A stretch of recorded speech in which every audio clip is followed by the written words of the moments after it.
Selamat berjumpa kembali teman-teman Cakadola Tutorial. Kali ini kita akan membahas bercerita tentang silsilah keluarga Bharata. Jadi dalam kisah Mahabharata dan khususnya di kisah Bharatayuddha, banyak sekali pertanyaan yang muncul bagi teman-teman yang ingin mengetahui silsilah daripada keluarga Bharata ini. Siapakah yang merupakan bagian daripada Pandawa, siapakah yang merupakan keluarga daripada Kurawa, dan juga siapakah keturunan-keturunan beliau, siapakah juga leluhur-leluhur mereka. Kemudian siapakah yang memihak Pandawa dan siapakah yang juga memihak dalam pihak yang netral, dan juga siapa yang memihak Kurawa, atau mungkin juga bahkan siapa yang tidak ikut berperang seperti itu. Jadi kali ini Cakadola Tutorial akan memberikan sebuah silsilah daripada keluarga Bharata, sehingga kita akan bisa mengenali lebih rinci lagi, dan juga tentang cuplikan-cuplikan atau kisah-kisah yang menarik dari beberapa tokoh-tokoh sentral atau tokoh-tokoh utama di dalam keluarga Bharata ini.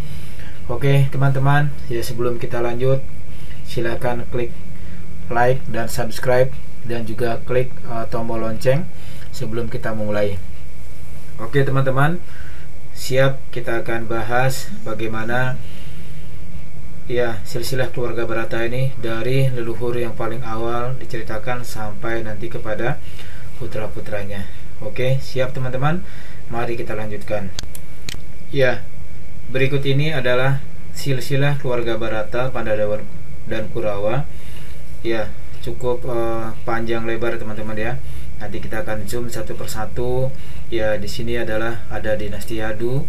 Di sini adalah keluarga daripada atau dinasti daripada Sri Krishna dan juga Balaram. Kemudian di sini ada dinasti Kuru. Bharata nanti masuk di dalam leluhur mereka, dan dinasti Kuru di sini. Kemudian siapa saja yang termasuk nanti di sini adalah bagian daripada Kurawa. Di sini ada Pandawa dan juga Kurawa. Kurawa di bagian sini. Nanti kita akan jelaskan satu persatu. Demikian juga sedikit tentang keluarga daripada Srimati Radharani. Mari kita tengok satu persatu teman-teman. Di sini kita akan lihat, kita zoom dulu. Nah, di sini kita pakai simbol dulu seperti ini yang nanti ada kotak hitamnya, seperti ini adalah laki-laki, kemudian yang warna hijau adalah perempuan, dan tanda silang seperti ini adalah artinya menikah. Nah, pertama-tama kita mulai dari leluhur yang paling awal, yaitu adalah leluhur daripada Pandawa dan Kurawa. Itu adalah Raja Pururawa yang menikah dengan Urwasi. Jadi di sini dikisahkan tentang bagaimana asal mula yang dari awal Raja Pururawa dan Urwasi. Di sini dikatakan bahwa Pururawa lahir di Tretayuga Yuga. Jadi zaman paling awal di dalam pembagian yuga, di mana yuga artinya adalah zaman yang dibagi menjadi 4 zaman, di mana pertama adalah Treta Yuga atau disebut dengan Satya Yuga, kemudian yang kedua adalah Krita Yuga, kemudian yang ketiga adalah Dwapara Yuga, dan yang keempat ini, yang terakhir yang sekarang ini kita alami, adalah disebut dengan Kali Yuga atau zaman dengan pertengkaran. Jadi Pururawa lahir di zaman Treta Yuga sebagai anak dari Buddha dan Ila. Buddha adalah putra Chandra, dewa bulan. Dengan demikian, Pururawa adalah Raja Chandrawangsi pertama. Sejak lahir di Gunung Puru, ia disebut dengan Pururawa. Nah, kemudian di dalam Rigveda menyebutkan satu apsara bernama Urwasi adalah merupakan istri Pururawa. Jadi di sini dikatakan bahwa Maharaja Pururawa memiliki seorang istri, seorang apsara. Seorang apsara artinya adalah seorang penyanyi surga yang dikatakan sangat cantik sekali, yang merupakan nenek moyang Kurawa dan Pandawa. Ceritanya adalah bahwa Urwasi tinggal bersama Pururawa, seorang raja, di mana Maharaja Pururawa ini adalah seorang raja manusia, dan untuk sementara dan kemudian meninggalkannya, Urwasi meninggalkan Raja Pururawa ini dan kembali ke rekan-rekan Apsara dan Gandharwa. Nah, ini kisahnya ketika Urwasi ya yang kemudian setelah menikah dengan Raja Pururawa untuk beberapa saat, kemudian dia harus kembali ke tempat tinggalnya, bergabung lagi dengan para Apsara atau penyanyi surga, dan juga para Gandharwa, penyanyi surga yang laki-laki, rekan-rekan mereka di sana, rekan-rekan Urwasi di sana. Itulah awal muasal daripada kisah daripada epos besar Mahabharata, di mana leluhur beliau dimulai dari Pururawa dan Urwasi. Kemudian kita mungkin bertanya, lalu siapakah Urwasi? Jadi Urwasi diceritakan seperti ini ya. Pada suatu ketika, seorang resi bernama Narnarayan sedang bermeditasi di kuil suci Badrinath yang terkenal yang terletak di Himalaya. Tetapi Dewa Indra sebagai raja para dewa tidak menginginkan bahwa resi tersebut, resi Narnarayan ini, memperoleh kekuatan ilahi atau kekuatan mistik dari tapasya atau tapa yoganya melalui meditasi. Kemudian mengirim 2 bidadari untuk mengalihkan perhatiannya, jadi untuk menggoda pertapaan resi Narnarayan ini. Namun resi itu kemudian memukul pahanya dan menciptakan wanita yang begitu cantik, yang sangat jauh dibandingkan dengan bidadari kiriman Dewa Indra. Dia diberi nama dengan Urwasi, di mana Ur dalam kata Sanskerta yang artinya paha. Setelah meditasinya selesai, resi tersebut memberikan Urwasi kepada Indra, dan Urwasi menempati tempat kebanggaan di istana Dewa Indra. Jadi Urwasi ini ya diciptakan dari paha daripada resi Narnarayan. Jadi memang kita mengenal beberapa kelahiran yang sangat-sangat unik ya. Seperti halnya juga Karna yang dilahirkan dari telinga ibunya Dewi Kunti. Urwasi juga dilahirkan atau dimunculkan atau diciptakan dari ya dengan menepuk paha saja. Jadi di dalam beberapa kitab juga disebutkan bahwa kelahiran-kelahiran yang seperti itu banyak sekali kejadiannya. Jadi ada beberapa yang juga dilahirkan dari api suci dengan menggunakan yadnya, seperti itu namanya, seperti Agnihotra juga bisa melahirkan istilahnya makhluk-makhluk atau manusia-manusia yang sangat suci dan sangat hebat sekali.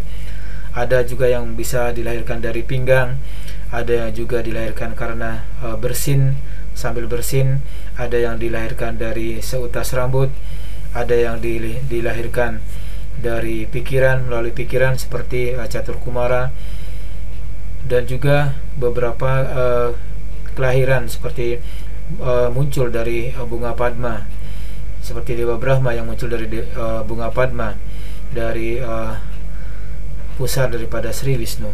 Jadi demikianlah keajaiban-keajaiban yang dapat terjadi pada zaman-zaman yang pada zaman-zaman terdahulu, di mana manusia ataupun Tuhan ataupun orang-orang hebat yang lainnya ya, bahkan ada cerita yang mengatakan bahwa seorang resi bisa menciptakan planet sendiri ya, termasuk juga menciptakan dayang-dayang atau pelayan-pelayan bagi keluarganya di sana. Jadi itulah kekuatan yoga mistik daripada seorang resi. Ada yang bisa menciptakan matahari dan sebagainya atau planet-planet lainnya. Jadi itulah kehebatan daripada yoga mistik kalau seorang resi sudah melakukan pertapaan yang begitu luar biasa hebatnya. Kemudian singkat cerita ya, Pururawa dan Urwasi ya, kemudian generasi selanjutnya ya dilanjutkan oleh Ayus yang merupakan keturunan daripada Pururawa dan Urwasi. Kemudian dari Ayus kemudian dilanjutkan oleh Nahusa. Ya, jadi beberapa informasi yang kita dapatkan tentang Nahusa. Ya, jadi kita bercerita tentang Nahusa. Ya, ini tentang Nahusa ya, seperti ini. Ya, di sini adalah gambar Nahusa yang terlempar dari kursi surgawi atau terjatuh dari kursi surgawi. Jadi kisah ini menceritakan hal seperti ini. Ya, singkat cerita, ya Nahusa itu merupakan asuhan daripada Resi Wasista. Jadi kita mengerti bahwa Resi Wasista adalah resi yang sangat agung sekali, yang merupakan guru juga daripada Sri Ramacandra dan juga Laksmana. Kemudian mengasuh Nahusa, ya, yang dikenal dengan nama atau artinya adalah yang tak kenal takut. Kemudian Nahusa tumbuh menjadi seorang pemuda, menjadi murid Wasista. Nahusa memperoleh senjata dari para dewa dan membunuh Hunda dalam pertempuran dan kembali ke orang tuanya. Dia kemudian menikah dengan Asok Sundari. Nahusa setelah lenyapnya Indra, kemudian dia dinobatkan sebagai Raja Surga. Kemudian karena dia merasa memiliki kemampuan yang luar biasa, kemudian dia menjadi sombong dan kemudian dia dicopot dari jabatannya. Nah, kisah ini pada gambar ini menyatakan bahwa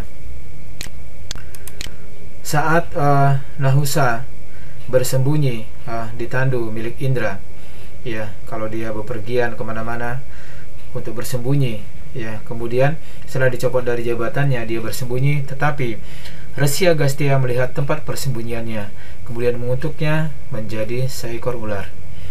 Kemudian ya, kutukan ini akan berakhir atau bentuk badan ini sampai nanti pertemuannya dengan Yudhistira. Jadi dikatakan bahwa dia dikutuk dalam bentuk ular. Kemudian pada suatu ketika, ya, di zaman berikutnya, jadi pada zaman Dwaparayuga, dia harus bertemu dengan Bima, kemudian bertarung dengan Bima. Tetapi karena kekuatan yang dimiliki oleh Nahusa, Bima menjadi kewalahan sampai akhirnya Yudhistira ingin mengetahui permasalahannya ada di mana. Nah, setelah mereka berjumpa, barulah akhirnya Nahusa menceritakan bahwa dia akan mengakhiri kutukannya setelah berjumpa dengan Yudhistira oleh kutukan daripada Resi Agastya. Jadi oleh karena itu, ya, dia sebelum kembali ke posisinya, kemudian dia bercerita atau berdialog dengan Yudhistira tentang Dharma. Kemudian dia menasihati Yudhistira agar kejadian ini tidak terjadi lagi kepada Yudhistira dan juga kepada para Pandawa. Begitulah kisah Nahusa. Ya. Kemudian kita lanjutkan dengan Yayati. Ya. Kemudian setelah Nahusa, generasi berikutnya adalah Yayati yang merupakan keturunan daripada generasi selanjutnya daripada Nahusa. Nah, kita lihat bagaimana wajah daripada Yayati itu sendiri. Ya, kita lihat seperti ini. Nah, Yayati, nah, dia adalah juga merupakan seorang raja yang besar pada zamannya. Dan di sini dikisahkan tentang kehidupan daripada Yayati. Ya. Singkat cerita tentang Yayati dan kegemarannya pada kesenangan sensual. Yayati adalah raja yang sangat kuat dari dinasti Kuru, dan untuk menjalani kehidupan yang penuh dengan kekayaan, istri dan putra yang luar biasa. Jadi pada zaman itu, ya, Yayati itu sangat-sangat ini, ya, menikmati sekali, ya, kesenangan-kesenangan seperti itu, ya, kesenangan duniawi. Ya, karena dia didampingi oleh istri yang cantik dan putra-putra yang luar biasa, termasuk juga kekayaan dan kemewahan. Namun kebahagiaan dan kesenangan sensualnya direnggut darinya dalam sekejap oleh kutukan Sukracarya, membuatnya kehilangan masa mudanya dan mengubahnya menjadi orang tua yang renta. Nah, di sini adalah salah satu daripada putri Sukracarya menikah dengan Yayati, tetapi karena ia merasa mungkin kasih sayang Yayati yang tidak seimbang, sehingga putrinya itu mengadu kepada Sukracarya, ayahnya, tentang bagaimana sikap Yayati kepada dirinya yang mungkin tidak sama dengan dengan istri-istri yang lainnya. Oleh karena itu Sukracarya menjadi marah dan memberikan kutukan kepada Yayati. Yayati yang didorong oleh rasa haus yang tak pernah terpuaskan akan kesenangan duniawi merasa kecewa atas pergantian peristiwa ini. Jadi kutukan yang diberikan Sukracarya membuatnya kehilangan masa mudanya. Jadi Yayati tiba-tiba menjadi orang yang sangat tua renta ya. Dan dia berdoa ya agar dia memberikan apapun untuk mendapatkan kembali masa mudanya, dan dia berusaha untuk melakukannya. Kemudian Yayati berusaha istilahnya dengan segala cara untuk mendapatkan kembali masa mudanya ya, dan terbebas dari kutukan Sukracarya. Jadi pada akhirnya ya dikatakan bahwa Yayati menukar masa mudanya dengan salah satu daripada putranya. Jadi di sini kita Yayati memberikan pesan kepada kita bahwa berhati-hatilah ketika kita memiliki segala kemewahan ya, tetap saja hal tersebut bisa mendatangkan suatu bencana atau malapetaka. Jadi berhati-hatilah terhadap kemewahan yang kita miliki ya, memiliki istri yang cantik, memiliki anak yang luar biasa, memiliki kekayaan yang banyak ya, yang serba dalam kemewahan, tetapi pada akhirnya juga akan menjerumuskan kita sendiri. Kemudian dari keturunan Yayati ada Yadu, ada Turwasu, kemudian Druhya atau Bojas, dan juga Puru. Ya, inilah keturunan-keturunan yang dikenal di dalam dinasti tersebut. Beberapa diantaranya menyatakan mungkin ada beberapa lagi keturunan yang lain, tetapi tidak begitu dikenal di dalam silsilah atau silsilah di dalam keluarganya. Jadi yang terkenal ada 4, yaitu Yadu, Turwasu, Druhya, dan Puru. Dan kita akan lanjutkan lagi kisah-kisah selanjutnya, mulai dari yang dinasti Yadu. Dari dinasti Yadu ya kemudian dilanjutkan ya oleh Widarbha. Kemudian dari Widarbha kemudian mempunyai 2 keturunan, yaitu Krata dan Romapada. Kemudian dari Romapada kemudian dilanjutkan oleh keturunannya bernama Cedi, dan dari Cedilah ini di sini dikatakan bahwa Sisupala lahir. Jadi Sisupala lahir merupakan putra daripada Raja Cedi. Ya, di sini kita mungkin mengenal ya kisah yang sangat unik sekali tentang Sisupala. Jadi ya kita akan bahas sedikit bagaimana kisah Sisupala.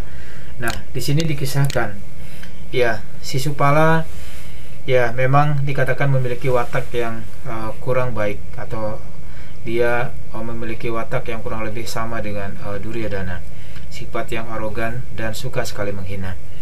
Dan permasalahan yang paling besar adalah dia menjadi musuh daripada Sri Krishna. Dia begitu membenci Sri Krishna karena pada saat kelahirannya ya, pada awal kelahirannya dikatakan bahwa sebenarnya kelahiran daripada Sisupala itu mempunyai beberapa kekuatan ya, di mana dia lahir dengan memiliki kekuatan pada lengannya, yang kemudian karena sesuatu dan lain hal itu harus dipotong atau diambil, sehingga tinggal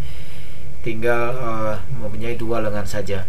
Ya, disitulah dia merasa Krishna mengambil kekuatan daripada dirinya. Ya, jadi seperti itu kisah awal mulanya. Kemudian di sini ya Sisupala dibunuh oleh Krishna dalam upacara Raja Suya Yajna karena telah menghina Krishna lebih dari 100 kali. Jadi dikatakan bahwa pada saat Krishna menyampaikan informasi tentang masa depan daripada Sisupala kepada ibunya, Krishna berkata bahwa, "Wahai ibu, dengan sangat menyesal saya harus mengatakan bahwa Sisupala nanti akan meninggal di tanganku. Ya, Krishna berkata kurang lebih demikian. Ya, dan Krishna hanya berjanji ya akan memaafkan 100 kali kesalahan ya daripada Sisupala. Jika lebih dari itu, maka Sisupala akan dibunuh oleh Krishna. Demikian janji Sri Krishna. Nah, di dalam peristiwa itu, di dalam Raja Suyayajna, dalam sebuah upacara besar yang diselenggarakan oleh Maharaja Yudhishthira, di sana Sisupala hadir, dan kita tahu sendiri dia mulai menghina Sri Krishna dengan menghitung sendiri. Ya, setiap kali dia selesai menghina Sri Krishna, mengumpat Sri Krishna, dia mencabut satu bulu merak yang ada di pinggangnya sampai 100 kali, bahwa dia berpikir bahwa dia akan dengan tepat sekali menghina sampai 100 kali dan tidak akan lebih. Tetapi takdir mengatakan lain, ya, karena sudah menjadi takdirnya bahwa dia lupa bahwa dia sudah menghina Krishna lebih daripada 100 kali. Dengan demikian, ya, Krishna yang tidak memberikan ampunan dan kemudian memenggal leher atau kepala daripada Sisupala dengan cakra sudarsananya. Jadi demikianlah kisahnya kematian daripada Sisupala. Kemudian kita lanjutkan keturunan daripada Krata, mempunyai dua keturunan, yaitu Andaka dan Uresni. Kemudian dari Uresni yang mempunyai keturunan bernama Surasena. Kemudian dari Surasena mempunyai dua keturunan, yaitu Wasudewa dan Kunti.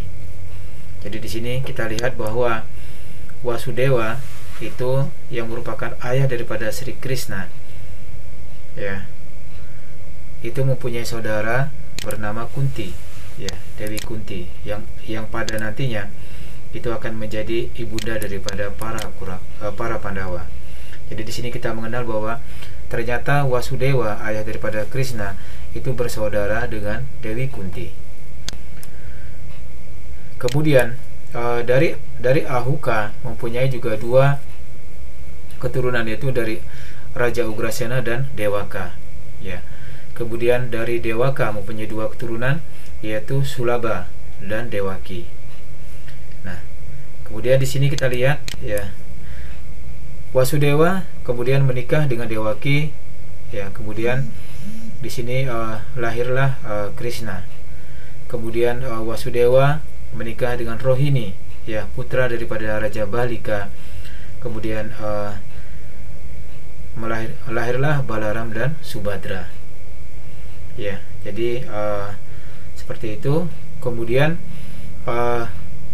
di sini Balaram dan Subhadra adalah merupakan saudara, di mana ibunya bernama Rohini.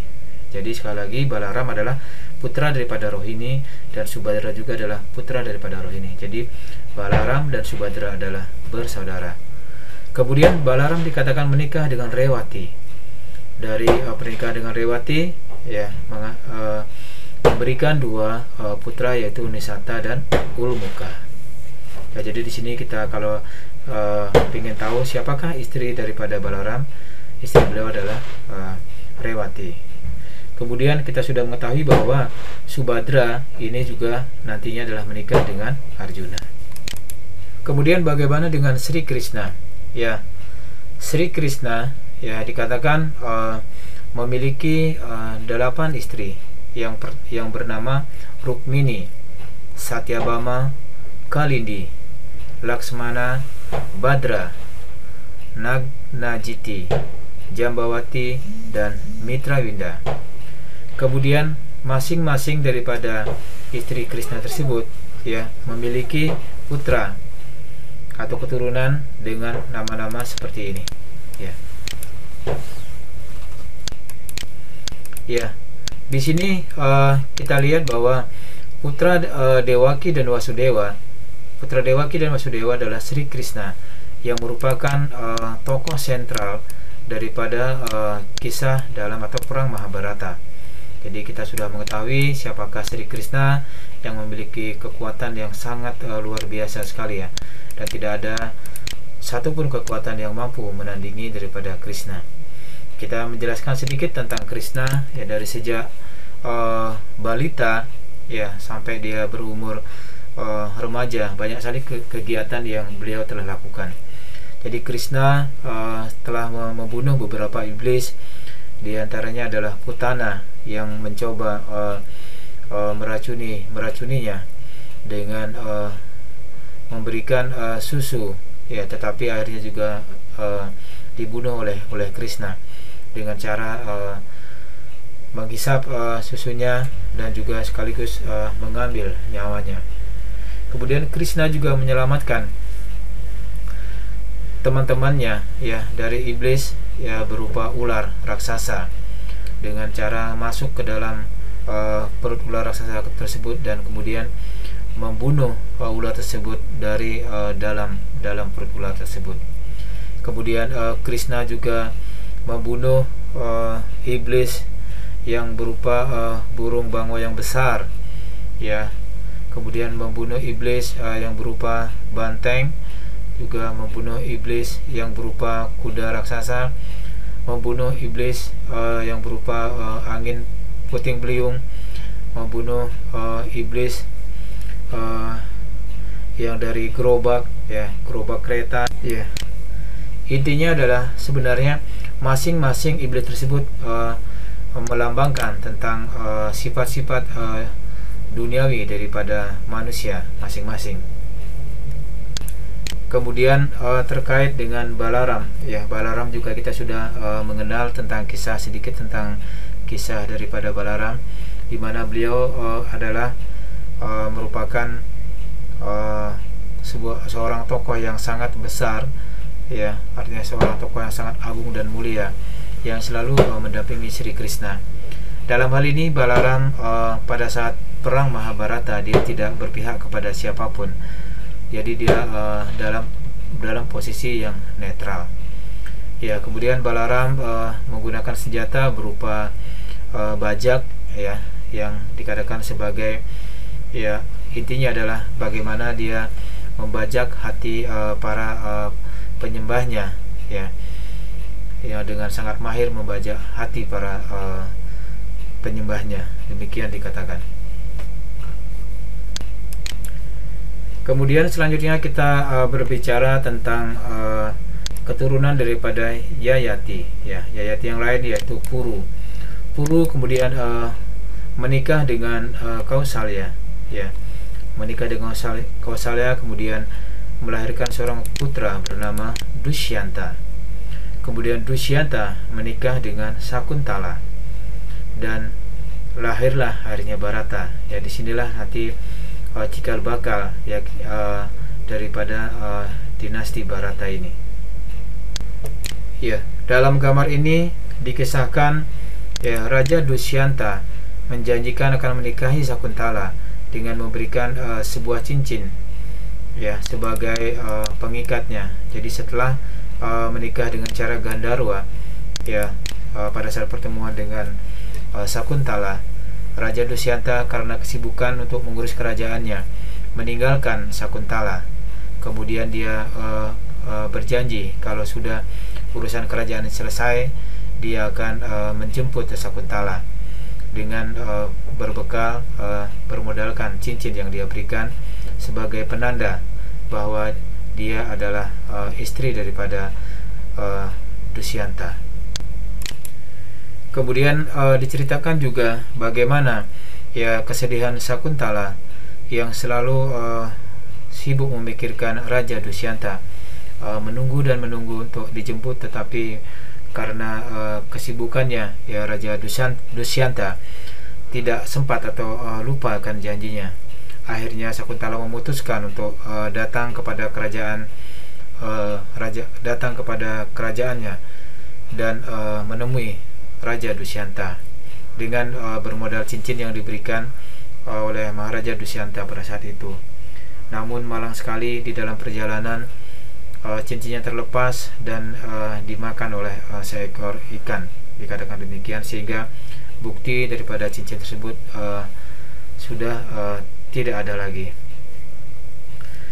Dan pada saat itu Sakuntala sudah melahirkan putra bernama Bharata, dan Bharata karena dia sudah dari kecil lahir di hutan, jadi seperti ini adalah Bharata waktu kecil ya, sudah terbiasa bermain-main atau menaklukkan binatang-binatang buas di sana seperti gajah, harimau, dan juga ular.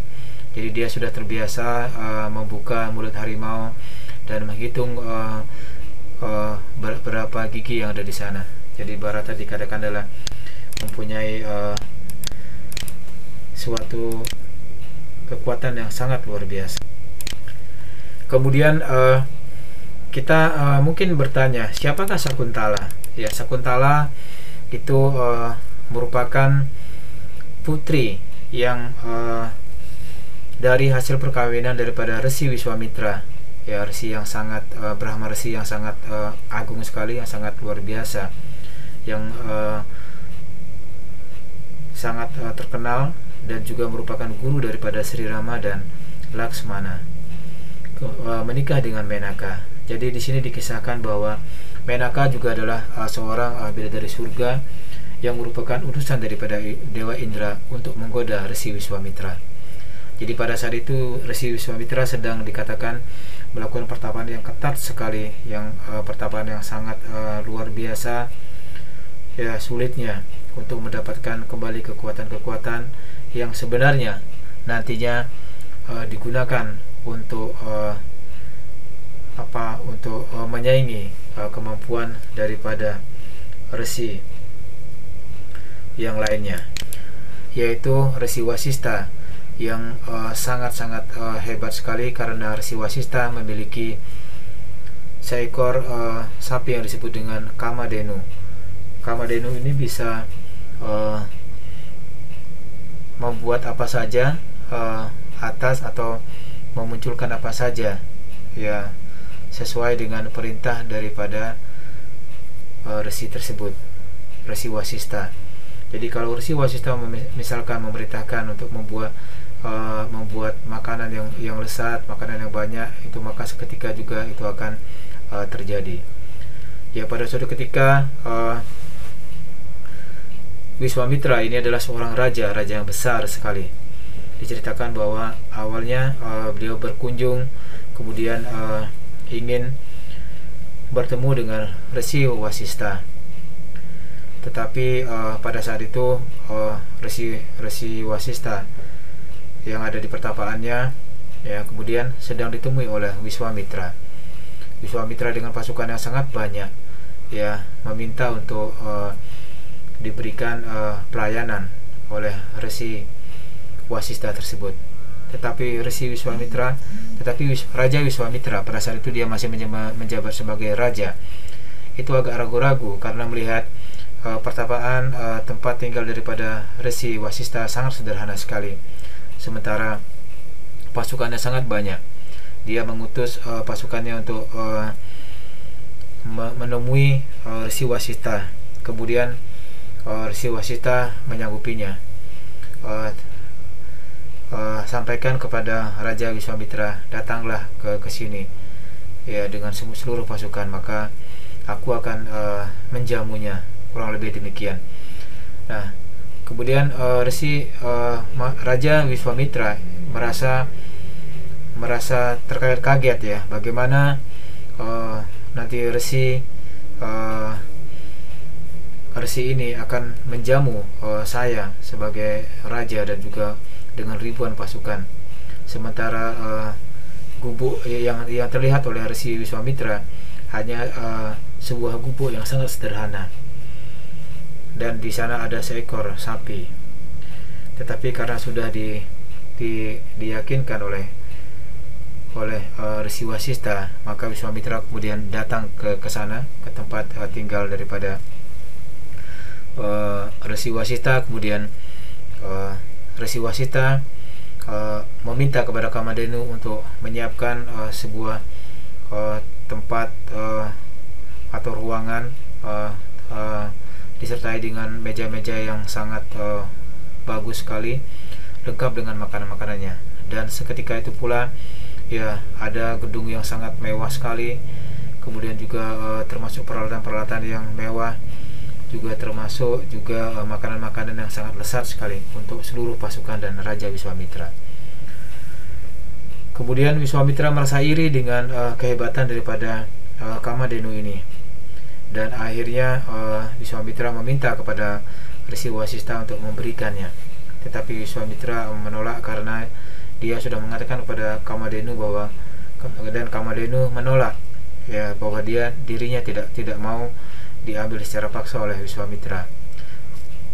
Akhirnya dikatakan di sana terjadi pertempuran yang sangat sengit sekali, dan karena kehebatan daripada Kamadhenu bisa menghasilkan pasukan yang sangat luar biasa banyaknya dan sangat luar biasa tangguhnya, sehingga Raja Wiswamitra dengan ribuan pasukannya akhirnya terkalahkan. Kemudian di sini kembali lagi ke Menaka. Ya, Menaka adalah bidadari surga yang berhasil menggoda pertawaan daripada Wiswamitra. Nah, dari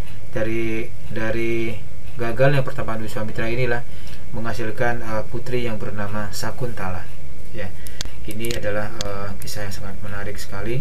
Ini adalah putri lukisan daripada putri Sakuntala. Ini saya ceritakan sedikit tentang Bharata. Bharata lahir sebagai putra dari pasangan Duswanta dan Sakuntala. Duswanta adalah seorang raja masyhur dari kerajaan Kuru, sedangkan Sakuntala adalah putri bidadari Menaka yang tumbuh dalam asuhan Resi Kanwa. Sebelum Bharata lahir, Sakuntala mengajukan syarat kepada Duswanta bahwa apabila anaknya lahir sebagai laki-laki, anak itu akan dinobatkan sebagai penerus tahta. Syarat itu disetujui oleh Duswanta. Setelah melakukan pernikahan secara Gandharwa, Sakuntala ditinggalkan oleh Duswanta karena terikat dengan kewajiban sebagai raja. Duswanta tidak mengajak Sakuntala untuk pergi ke istananya. Ia menitipkan sebuah cincin dan berjanji bahwa ia akan kembali lagi untuk menjemput Sakuntala beserta anaknya apabila sudah lahir. Setelah ditinggalkan oleh suaminya, beberapa bulan kemudian Sakuntala melahirkan seorang putra. Ya, disinilah lahir putra yang bernama tadi Bharata. Ya. Kemudian bayi tersebut ya menjadi seorang cakrawartin atau raja besar atau penguasa dunia, tampak pada simbol cakra di telapak tangannya. Bayi itu diberi nama Sarwadamana. Jadi nama kecil daripada Raja Bharata adalah Sarwadamana. Ia tinggal dalam asuhan Sakuntala di asrama Resi Kanwa. Karena besar di lingkungan hutan dan dikelilingi hewan-hewan liar, semenjak kecil Sarwadamana telah menundukkan binatang-binatang di hutan. Harimau, gajah, dan singa takluk kepadanya. Ia selalu bermain bersama harimau dan singa. Ia juga berani membuka mulut mereka lalu menghitung jumlah gigi hewan buas tersebut.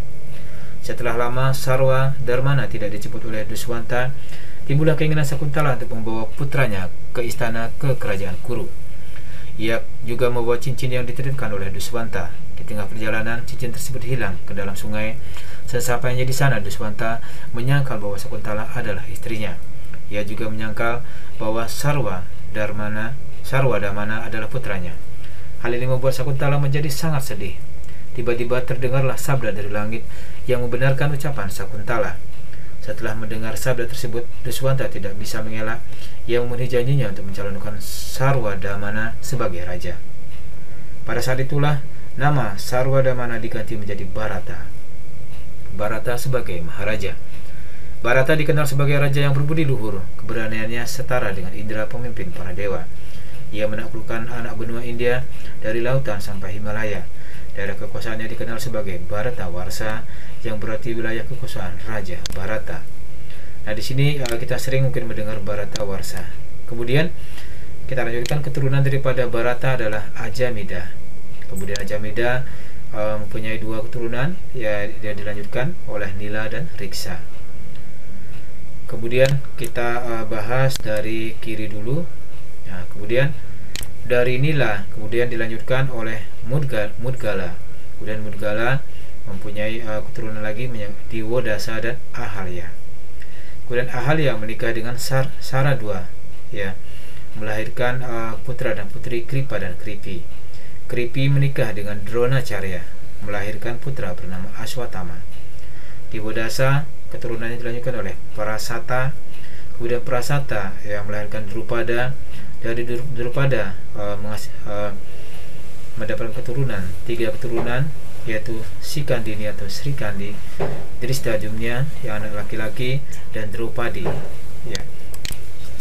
Jadi Raja Drupada kita sudah mengerti juga siapa beliau yang merupakan musuh daripada Dronacharya. Dia sangat bermusuhan dengan Dronacharya karena perselisihan tentang sebuah perjanjian tentang kerajaannya.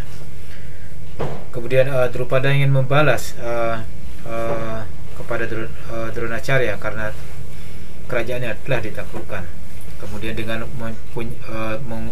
melakukan upacara besar, upacara yadnya, dia akhirnya mendapatkan Drishtajumna, seorang anak laki-laki yang sangat perkasa. Ya, semua dilahirkan dari api suci, yajna. Kemudian dari Drishtajumna melahirkan keturunan bernama Drishtaketu. Pada pada masa perang Bharatayuddha, Drishtajumna kemudian akhirnya membunuh Dronacharya. Nah, kemudian sini kita sedikit berbicara tentang Dronacharya. Siapakah Dronacharya?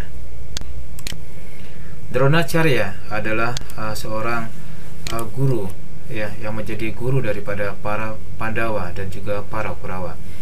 Dronacharya dikatakan juga telah menolak Karna dan Ekalawya sebagai murid, di mana dia sudah bersumpah hanya mengajarkan pangeran-pangeran Kuru dan juga ya dari maksudnya adalah mengajarkan para ksatria dari pangeran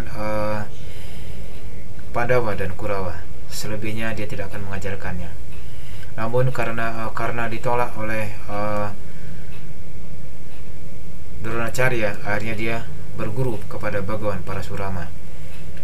Dan Ekalawya juga kita sudah tahu kisahnya bagaimana Ekalawya karena ditolak oleh Dronacharya, tetapi Ekalawya kemudian membuat patung Dronacharya, kemudian belajar memanah dengan melihat bagaimana caranya Dronacharya mengajarkan dari jarak yang sangat jauh sekali. Tetapi akhirnya pada suatu ketika juga dikatakan bahwa Ekalawya akhirnya bisa secara kemampuan dapat mengungguli daripada kemampuan daripada Arjuna. Ini dikatakan bahwa ketika pada saat Arjuna sedang berjalan-jalan di hutan, kemudian dia melihat seekor anjing yang mulutnya dipenuhi dengan anak panah. Jadi di situ Arjuna merasa terheran, siapakah yang bisa melakukan panah yang seperti memanah dengan sangat hebat seperti ini. Kemudian akhirnya setelah ditelusuri ketemulah dengan Ekalawya. Ekalawya mengatakan bahwa siapakah gurunya? Dia mengatakan bahwa gurunya adalah Dronacharya. Kemudian Dronacharya diajak bertemu dengan Ekalawya. Kemudian dia bertanya, siapakah gurumu? Dia bilang, Ekalawya mengatakan bahwa gurunya adalah Dronacharya. Kemudian sebagai seorang murid, yang murid yang pernah calon murid, karena dia tetap menganggap Dronacharya sebagai gurunya, maka guru itu meminta namanya sebuah biksa atau persembahan daripada seorang murid, dan Ekalawya juga menyanggupinya. Akhirnya Dronacharya yang sudah berjanji bahwa hanya Arjuna lah yang akan menjadi pemanah yang paling hebat di dunia, meminta persembahan jari tangan kanan daripada Ekalawya.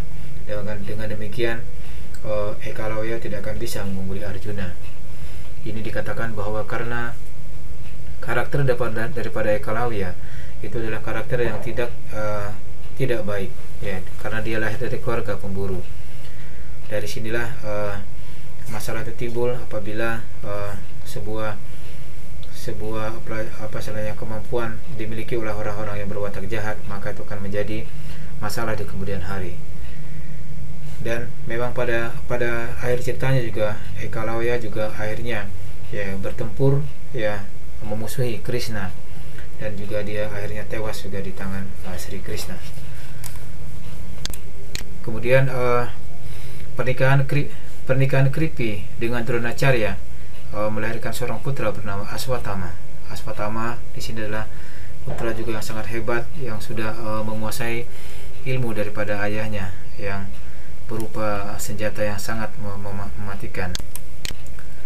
Aswatthama menguasai ilmu senjata, yaitu Brahmastra. Namun sayangnya dia hanya bisa melepaskan senjata Brahmastra tetapi tidak bisa menariknya kembali. Berbeda dengan Arjuna yang telah menguasai senjata Brahmastra, bisa mengeluarkan dan juga mampu mengendalikan. Itulah kehebatan daripada seorang Arjuna.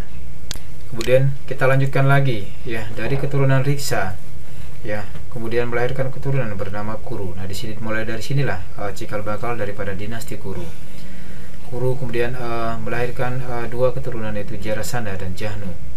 Ya, Jarasandha anak perempuannya ini menikah dengan Kamsa, dan Jarasandha kita ketahui bahwa Jarasandha akhirnya tewas dibunuh oleh Bima sendiri.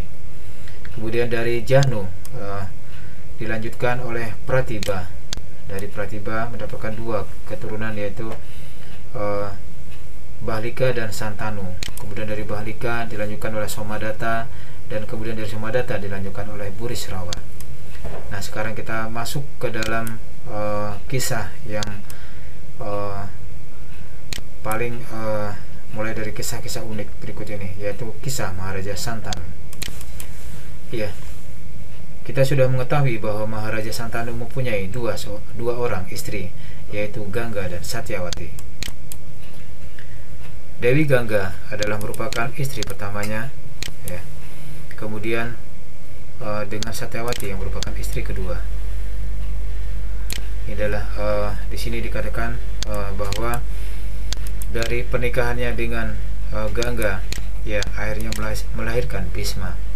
Ya, Bhisma yang dikenal sebagai putra Gangga, atau disebut dengan Bhisma putra Gangga. Nah, di sini dikatakan Bhisma adalah merupakan putra yang ke-8 daripada Gangga. Gangga pada saat melakukan pernikahan dengan Maharaja Santanu sudah berkata bahwa apapun yang akan dilakukan oleh Gangga jangan dilarang, jangan ditanya alasannya. Tetapi karena sudah sampai setiap kali melahirkan anak selalu dihanyutkan di sungai Gangga, ditenggelamkan di sana sampai anak ke-7, Santanu masih bisa bersabar. Tetapi akhirnya pada anak ke-8, akhirnya dia kemudian bertanya tentang mengapa selalu dihanyutkan putra-putranya. Kemudian akhirnya di sana lahirlah Bhisma sebagai hiduplah putra yang ke-8 yang disebut dengan Bhisma Dewa Brata. Bhisma di sini dikatakan sebagai pelindung daripada dinasti Kuru, karena dia sudah berjanji untuk membujang seumur hidup, ya, pada saat ayahnya, ya, yang ingin menikah lagi karena sudah tertarik kepada Satyawati. Satyawati berharap bahwa hanya keturunannya lah yang akan menjadi raja nantinya, sehingga Bhisma demi memuaskan orang tuanya Maharaja Santanu bersumpah untuk membujang seumur hidup, dan artinya dia tidak akan memiliki keturunan lagi. Oleh karena sikapnya yang sangat berbakti ini, akhirnya Maharaja Santanu memberikan sebuah karunia, bahwa dikatakan bahwa jika engkau tidak menghendakinya, maka kematian tidak akan bisa mendekatimu. Jadi dikatakan seperti itu, bahwa Bhisma bisa menentukan sendiri kapan kematiannya akan lalui. Demikianlah karunia daripada ayahnya Maharaja Santanu.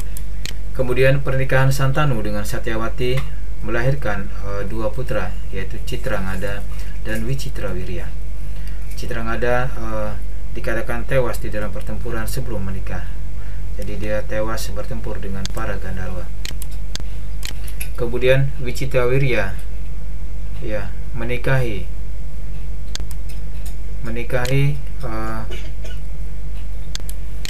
ya, sebelum Satyawati menikah dengan Raja Santanu, ya, Satyawati telah dikaruniai seorang putra akibat daripada pertemuannya dengan para Saramuni. Jadi Satyawati telah memiliki seorang putra bernama Wedawyasa atau Bagawan Biasa, yang nantinya merupakan penyusun daripada kitab Mahabharata dan juga kitab-kitab Purana. Kemudian Wedawyasa ini ya, yang akan juga memberikan peranan yang penting pada saat perang Mahabharata. Wicitrawirya ya, kemudian di sini menikah dengan Ambika dan Ambalika, tetapi juga Wicitrawirya meninggal sebelum dia mempunyai anak.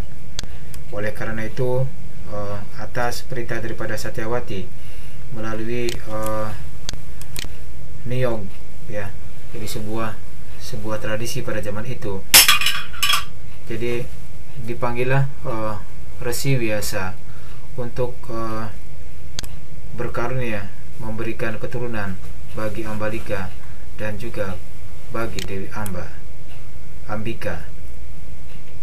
Jadi Ambika ini adalah merupakan istri pertama, di mana kemudian dari Ambika akhirnya lahirlah Dhritarashtra, karena pada saat pertemuannya dengan Bagawan Biasa atau Vyasa Dewa, Ambika menutup matanya sehingga putra yang lahir yaitu Dhritarashtra menjadi putra pertama yang tetapi terlahir dalam kondisi buta.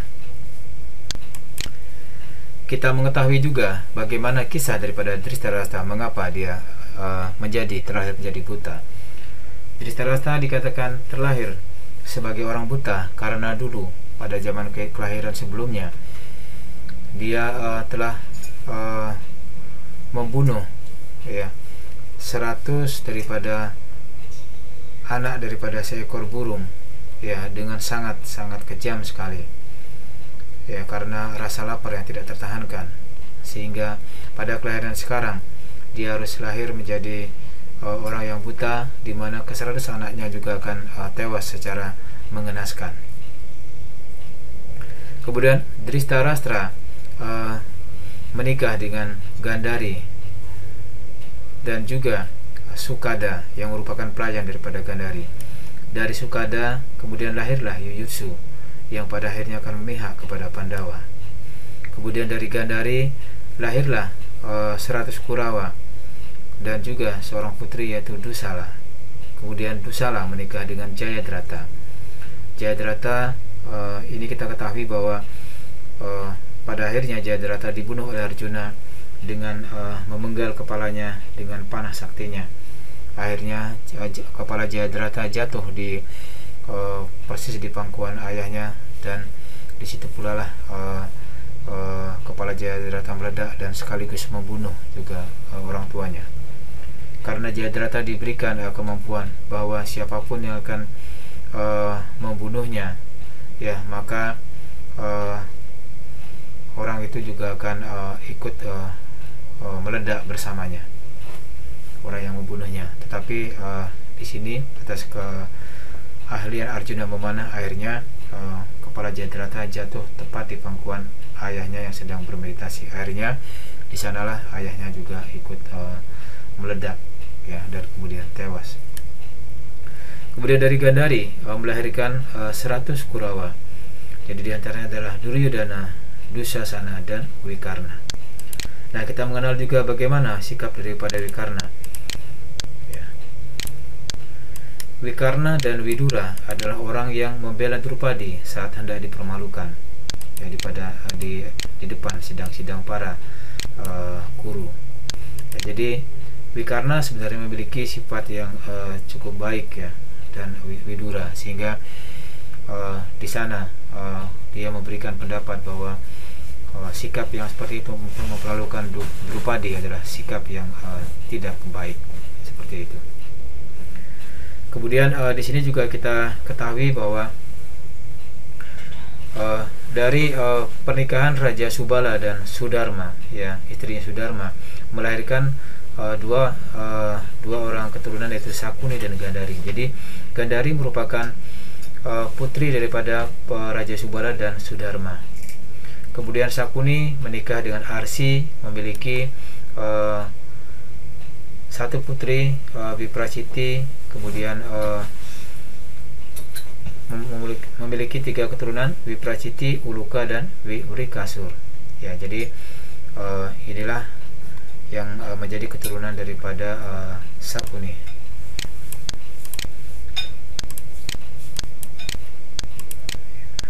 Untuk daftar saudara Sukurawa itu sangat panjang sekali ya. Jadi kita bisa bicarakan lagi di topik yang selanjutnya nanti.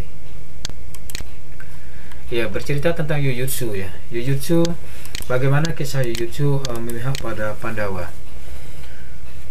Jadi Jujutsu yang merupakan putri daripada Sukada, yang karena kemarahan daripada Raja Drishtarashta menunggu kelahiran daripada menunggu Gandhari untuk mendapatkan putra, tidak kesampaian, akhirnya Drishtarashta memutuskan untuk melakukan mendapatkan putra dari pelayan daripada Gandhari, karena dia sangat khawatir sudah mendengar bahwa Pandu sudah melahirkan putra yang terlebih dahulu, sehingga Drishtarashta khawatir akan kerajaannya, dan dia memutuskan untuk mendapatkan keturunan daripada Sukada yang merupakan pelayan Gandhari.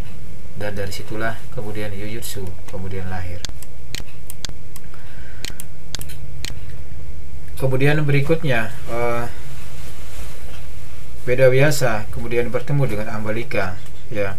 Ambalika pada saat bertemu dengan Vedavyasa, kemudian Ambalika merasa gemetar sekali. Kemudian lahirlah akhirnya Maharaja Pandu yang dikatakan sebagai memiliki kondisi yang juga kurang dan mudah sakit-sakitan ya.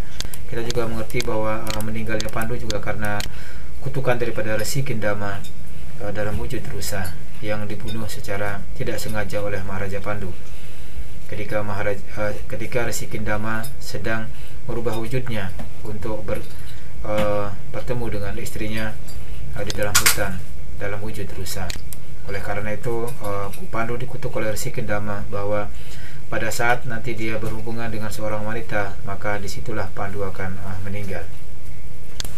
Kemudian karena kedua kondisi ini, maka Satyawati menjadi sangat khawatir, di mana cucu pertamanya yaitu Drishtarashta telah buta, sementara Pandu adalah memiliki kondisi yang sangat lemah atau mudah sakit-sakitan. Oleh karena itu Satyawati meminta kepada Ambika untuk kembali melayani Vedavyasa. Tapi karena rasa takutnya, akhirnya Vedavyasa mengirim Parisrami untuk mewakili bertemu dengan Vedavyasa. Parisrami ini dikatakan sebagai pelayan daripada Ambalika. Tetapi Parisrami pada saat bertemu dengan Vedavyasa atau Bhagawan biasa melayani Vedavyasa dengan sangat-sangat penuh perhatian dan dapat memberikan kepuasan kepada Vedavyasa, sehingga dari situlah lahir seorang putra bernama Widura. Di sini Widura dikatakan menikah dengan seorang putri bernama Sulaba. Jadi kita mengerti bahwa siapakah istri daripada Widura adalah Sulaba. Jadi Sulaba juga dikatakan adalah seorang yang sangat-sangat mulia sekali. Jadi pada saat Krishna datang kepada rumahnya Widura atas permintaan Widura untuk diberikan jamuan, pada saat itu Sulaba sedang mandi. Tetapi karena Krishna sudah mengetuk pintunya, bahwa mengatakan bahwa dirinya datang, dan Sulaba mendengar, tanpa berpikir panjang Sulaba langsung keluar dan mempersilahkan Krishna masuk. Jadi tanpa memperdulikan keadaan dirinya, dia langsung menemui tamunya yang agung, yaitu Sri Krishna. Kemudian Maharaja Pandu menikah dengan istri pertama yaitu Kunti, dan istri kedua yaitu Madri.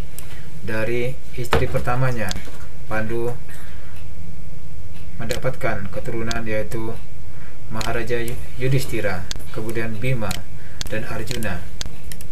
Kemudian dari istri keduanya yaitu Madri mendapatkan keturunan yaitu Nakula dan Sahadewa. Nakula dan Sahadewa adalah merupakan utusan atau titisan daripada dewa kembar Aswin, dan Yudhistira adalah merupakan inkarnasi atau utusan daripada dewa Dharma atau Yamaraja. Kemudian Bima merupakan keturunan daripada dewa Bayu, dan Arjuna merupakan keturunan daripada dewa Indra. Jadi kita mengerti bahwa Kunti memiliki sebuah mantra yang dapat memanggil para dewa yang diberikan oleh Resi Durwasa karena pelayanan yang sangat baik sekali. Kemudian karena rasa penasarannya pada waktu itu, Kunti mencoba menguji mantra tersebut dengan memanggil Dewa Surya. Ya, karena Dewa Surya kemudian telah hadir di hadapannya, akhirnya Dewa Surya memberikan karunia berupa seorang anak yang bernama Karna. Jadi kenapa dikatakan diberi nama Karna? Karena ini dikatakan terlahir dari telinga Dewi Kunti. Jadi itulah keajaiban adalah Karna yang memiliki anting-anting dan juga perisai yang sangat sakti sekali, yang akibat yang diberikan oleh ayahnya yaitu Dewa Surya. Jadi karena dikatakan sebagai seorang yang sangat tangguh sekali, seorang ksatria yang sangat tangguh sekali. Tetapi atas takdirnya juga akhirnya perisai ini harus diserahkan kembali kepada Dewa Indra, ya, sebelum terjadinya perang tanding antara Karna dengan Arjuna. Jadi sebelum menikah dengan Pandu, Dewi Kunti telah melahirkan seorang putra bernama Karna. Kemudian Karna menikah dengan Urusali, kemudian memiliki keturunan yaitu Risasena, Urisaketu, Citrasena, Satyasena, dan Susena. Kemudian Karna menikah dengan Supriya, melahirkan keturunan Satrunjaya, Banasena, Prasena, dan Dwipata. Jadi di sini dikatakan bahwa Karna memiliki 2 orang istri dengan keturunan-keturunannya. Kemudian kita lanjutkan kisah daripada Arjuna, ya. Arjuna memiliki 4 istri. Yang pertama adalah Draupadi, melahirkan putra bernama Srutakirti. Kemudian dari istri kedua Citrangada, melahirkan putra bernama Babruwahana. Kemudian Arjuna menikah dengan Ulupi, putri Raja Ular, memiliki putra bernama Irawan. Kemudian pernikahannya dengan Subadra, adik daripada Balaram, melahirkan putra bernama Abimanyu. Abimanyu kemudian menikah dengan Uttara, putri daripada Raja Wirata dari kerajaan Matsya, melahirkan Raja besar Maharaja Parikesit. Kemudian Parikesit menikah dengan Madrawati, melahirkan putra yang sangat mulia yaitu Raja Janamejaya. Jadi di sini dikatakan bahwa kisah daripada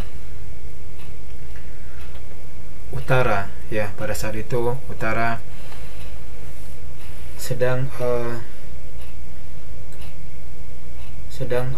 pada saat itu terjadi pertempuran antara Arjuna dengan Aswatama, masing-masing menggunakan senjata Brahmastra. Tetapi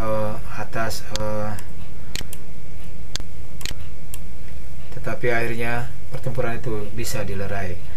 Tetapi karena Arjuna saja yang bisa menarik kembali Brahmastra, sementara Aswatama tidak bisa menarik kembali senjata Brahmastranya, kemudian dia ingin menghancurkan keturunan daripada Pandawa. Akhirnya dia ingin mengalihkan senjata Brahmastra tersebut ke kandungan Uttara yang sedang mengandung Parikesit. Tetapi atas karunia daripada Sri Krishna, kemudian Sri Krishna masuk ke dalam kandungan Uttara, kemudian melindungi Maharaja Parikesit ketika masih di dalam kandungan. Disitulah pertama kalinya Maharaja Parikesit bertemu langsung dengan Sri Krishna. Kemudian kita mendengar juga bagaimana proses kematian daripada Maharaja Parikesit. Jadi Maharaja Parikesit ini pada suatu ketika dia sedang berburu ke hutan, seorang Raja Agung Parikesit tiba-tiba ya karena pengaruh daripada Kali, ya pengaruh daripada kepribadian Kali, ya kepribadian yang sangat-sangat jahat sekali. Dia tiba-tiba merasa sangat haus sekali, padahal sebelum-sebelumnya dia tidak merasakan hal-hal demikian. Kemudian dia mencari gubuk terdekat untuk meminta untuk mencari mendapatkan penawar daripada dahaganya. Di sana dia menemukan sebuah gubuk yang sangat sederhana sekali, dan dia mulai menyapa siapakah gerangan yang ada di dalam untuk meminta pertolongan untuk memberikan dahaga tersebut air. Tetapi di dalamnya ternyata ada seorang resi yang sedang bermeditasi, sehingga karena rasa hausnya yang sangat luar biasa dan melihat resi tersebut yang sedang bertapa dan seolah-olah tidak menghiraukan kehadiran daripada Maharaja Parikesit. Maharaja Parikesit menjadi sangat marah. Kemudian dia mengalungkan ular yang sudah mati ke leher daripada Resi Samika yang sedang bermeditasi tersebut. Nah, kemudian setelah itu putra daripada Resi Samika yaitu Seringi melihat kejadian tersebut dan menjadi sangat marah. Kemudian karena Resi Seringi dalam kondisi sangat yang marah, dia tidak sempat mungkin berpikir dengan lebih baik, lebih ini lagi ya, lebih lama lagi, sehingga dia memberikan kutukan siapakah yang kira-kira sangat begitu tega sekali mengalungkan leher ular yang mati kepada ayah saya yang sedang bermeditasi. Akhirnya dia mengutuk bahwa orang tersebut akan mati dalam 7 hari. Ya demikianlah, dan mati dalam 7 hari dan akan dipatuk oleh ular raksasa. Ya seperti itu. Jadi itulah kisah-kisah daripada, tetapi sebenarnya ada penjelasan yang lebih khusus tentang bagaimana berpulangnya Maharaja Parikesit ini, yang merupakan sebuah kisah yang sangat rohani. Kemudian Bimasena yang merupakan keturunan dari Dewa Bayu menikah dengan Hidimbi, melahirkan Gatotkaca. Gatotkaca menikah dengan Ahilawati, melahirkan Barbarik. Jadi Barbarik adalah salah satu daripada saksi perang besar Mahabharata. Barbarik mengatakan bahwa dia bisa mampu menyelesaikan perang Mahabharata ini dengan sangat cepat sekali. Ya, jadi Barbarik adalah seorang putra yang sangat luar biasa sekali. Kemudian pernikahan Bima dengan Drupadi melahirkan Sutrasena, dan pernikahan Bima dengan Walandara. Walandara melahirkan Sarwaga. Kemudian dari Yudhistira yang merupakan keturunan daripada Dewa Dharma menikah dengan Drupadi, melahirkan putra bernama Pratiwindya. Kemudian Yudhistira menikah dengan Devika, melahirkan Yaudaya. Kemudian bagaimana dengan Sahadewa dan Nakula? Sahadewa menikah dengan Drupadi, melahirkan putra bernama Sruta Karma. Kemudian Sahadewa menikah dengan Wijaya, melahirkan Suhotra. Nakula menikah dengan Drupadi, mempunyai putra bernama Satanika. Kemudian Nakula menikah dengan Karenumati, memiliki putra bernama Niramitra. Jadi kita mengetahui kehebatan daripada Sahadewa. Ya, Sahadewa adalah dia yang mampu melihat tentang masa depan. Jadi kisah ini dikatakan bahwa ketika Maharaja Pandu meninggal, jadi dikatakan bahwa Pandu memiliki kekuatan yang sangat luar biasa sekali. Jadi dikatakan disuruh anak-anaknya untuk memakan daging yang ketika nanti akan dikebumikan. Tetapi jika itu dilakukan oleh putra-putranya, ya, maka putranya akan mendapatkan kekuatan yang sangat luar biasa sekali. Tetapi hal ini dapat dicegah oleh Krishna dan kemudian hanya Sahadewa lah yang mendapat kesempatan sedikit saja memakan bagian daripada badan ayahnya tersebut, sehingga Sahadewa mendapatkan kekuatan untuk mampu melihat masa depan. Tetapi Krishna berpesan kepada Sahadewa untuk tidak menceritakan kemampuannya ini, kecuali kalau ada orang yang menanyakan, dia tidak boleh berbicara tentang kekuatannya ini. Dan Sahadewa akhirnya bersedia untuk mematuhi permintaan daripada Sri Krishna. Jadi walaupun Sahadewa mengerti tentang kejadian yang akan terjadi, tetapi dia tidak akan mengatakan, dia akan hanya diam, kecuali kalau ada yang bertanya kepadanya. Kemudian Nakula dikatakan memiliki kemampuan mampu mengerti bahasa binatang. Ya, Yudhistira dikatakan merupakan ya, seorang raja yang sangat bijaksana sekali, ya, di mana dia pernah diuji oleh seorang yaksa, ya, raja yaksa. Ya, ini adalah Raja Yudhistira dengan berbagai macam pertanyaan. Pada saat itu keempat adik-adiknya, Nakula, Sahadewa, Bima, dan Arjuna, ditemukan tewas di pinggir sebuah danau karena kesombongannya masing-masing, ya. Karena Bima merasa kuat dan kebal racun, Arjuna merasa ksatria yang paling hebat, demikian juga Nakula dan Sahadewa. Akhirnya semua tewas setelah meminum air danau tersebut. Tetapi Yudhistira kemudian menemui yaksa tersebut, dan akan setelah yaksa itu berjanji, ketika Yudhistira mampu menjawab pertanyaan daripada yaksa dan yaksa terpuaskan, maka dia akan diberikan kesempatan untuk menghidupkan kembali adik-adiknya. Yaksa, salah satu pertanyaan yaksa yang paling terkenal adalah, apakah yang paling aneh di dunia ini? Kemudian Maharaja Yudhistira mengatakan, makhluk yang paling aneh di dunia ini adalah manusia. Karena dikatakan bahwa walaupun manusia tahu bahwa setiap hari selalu ada orang yang meninggal, tetapi anehnya dia tetap berpikir bahwa dirinya tidak akan pernah mati. Itulah keanehan keajaiban yang ada di dunia ini menurut Maharaja Yudhistira. Dan yaksa itu terpuaskan, akhirnya memberikan kesempatan kepada Yudhistira untuk menghidupkan satu daripada adiknya.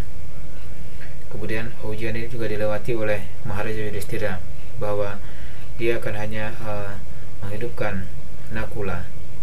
Yaksa bertanya, kenapa tidak Arjuna atau Bima? Karena dia akan dibutuhkan di dalam pertempuran nanti, dia sangat kuat sekali. Kemudian Maharaja Yudhistira mengatakan bahwa karena dia, Yudhistira, adalah merupakan putra tertua daripada Kunti, seharusnya juga Dewi Madri juga tetap memiliki putra tertuanya, yaitu Nakula. Oleh karena jawabannya juga sangat memuaskan yaksa, akhirnya keempat saudaranya dihidupkan kembali. Demikianlah kisah daripada Yudhistira. Ya, kembali lagi kepada Raja Janamejaya. Jadi pada saat Maharaja Parikesit yang dikatakan bahwa badannya itu terbakar oleh semburan api yang dikeluarkan oleh seekor ular raksasa, yaitu ular Taksaka. Oleh karena itu putranya Raja Janamejaya merasa sangat dendam sekali terhadap semua ular.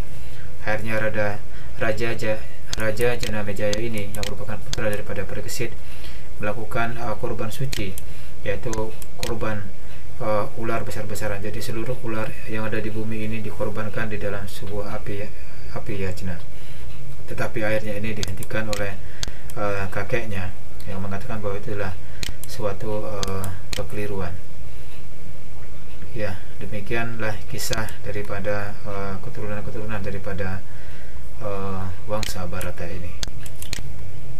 Semoga uraian yang cukup singkat ini akan dapat dipahami nantinya bagaimana silsilah daripada keluarga Bharata, dan siapakah keturunan-keturunannya, siapakah nenek moyangnya, kemudian siapakah putra-putranya, siapakah istri-istrinya. Jadi itu bisa dikenali dengan lebih baik lagi. Jadi demikian yang bisa kami sampaikan. Masih banyak sebenarnya hal-hal yang masih perlu kita jabarkan, tetapi nanti kedepannya mudah-mudahan kita akan bisa menjabarkan satu persatu lagi dengan lebih terperinci. Oke teman-teman, terima kasih telah menonton video ini. Jangan lupa like dan subscribe ya. Jangan lupa selalu menonton Mahabharata dan juga Radha Krishna, sehingga kita bisa mendapatkan kesempatan untuk mengenal cerita-cerita yang lebih baik lagi. Oke teman-teman, demikian ya. Terima kasih atas like dan subscribe-nya, dan jangan lupa di share teman-teman. Selamat berjumpa. Salam Mahabharata, salam Radha Krishna.